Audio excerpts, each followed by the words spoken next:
Dunque, purtroppo continuano i travagli di Arriva Veneto, che tra l'altro ci sono difficoltà e ritardi perché ci sono dei cantieri sulla strada stradale Romea. Le linee che oggi sono saltate, quelle sono saltate sono quella linea 80 che da Borgo San Giovanni va a Venezia alle 16:23, poi c'è la linea 85 sottomarina aeroporto delle 16:20 e quella salterà pure quella. La linea 85 aeroporto sottomarina delle 18:10 salta pure questa, e la linea 85 la corsa delle 17:10 aeroporto sottomarina non transiterà per la nave di Vero praticamente. Ecco, detto questo, c'è anche un comunicato del consigliere regionale Jonathan Montanariello. Leggo solo una parte, poi nel testo vi allegheremo il comunicato completo. Rinnovo il mio sollecito al prefetto di Venezia. Le segnalazioni che mi giungono attraverso la mail che ho istituito sono diventate ormai un dossier completo di tutti i disagi e le incredibili manchevolezze lungo le linee di trasporto tra Chioggia e Venezia gestite da Riva Veneto. Ecco, allora, premesso che effettivamente la situazione sta diventando veramente sempre più critica, tanti hanno dovuto, oltre ai veri disagi, prendersi permessi di lavoro, che poi non è che un dipendente può prendersi quanti permessi di lavoro che vuole.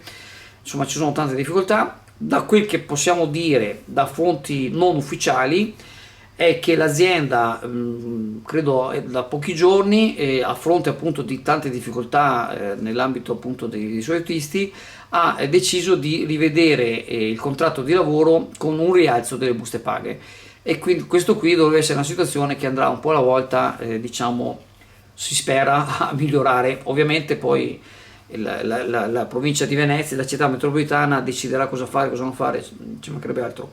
Altra difficoltà che c'è, che è una specie di collo di bottiglia, è che dicono, ci riferiscono, ripeto in maniera non ufficiale, che Arriva Veneto ha un certo numero di autisti pronti per fare l'esame, ma evidentemente questo esame per i mezzi così grandi non c'è ogni settimana, ma si protraggono i tempi degli esami, quindi questo va a, diciamo, a mettere ancora in più difficoltà l'azienda. Per il momento è tutto. Se avremo ulteriori aggiornamenti sarà la nostra cura ovviamente comunicarveli. Osteria Veneta, per gustare dell'ottima carne in un ambiente rilassante.